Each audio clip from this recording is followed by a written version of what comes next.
Hemen salam. Bugün biz Türkmenistan'ın Tanavunaki üniversitetlerin biri olan Şanta Üniversiteti'ne geldik. Şanta Üniversiteti'nin yıllık talonu Türkmenistan'ın talassilersiniz. Şeýle de Şanta Üniversiteti'ne sizin torayan popülerleriniz var.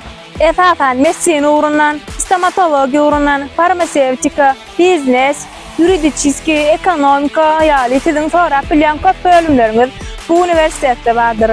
Esasen dersler Xitay diline ve İngiliz diline öğretilýänler. Şanta Üniversiteti ekonomika uğru boýunça Xitay üniversitetlerinin arasynda onluğun içine girýänler.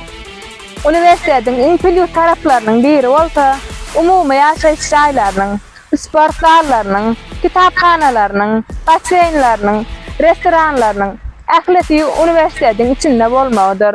Üniversitede okuyan taliplerimizin ähleti bu mümkinçiliklerden peýdalanyp bilerler.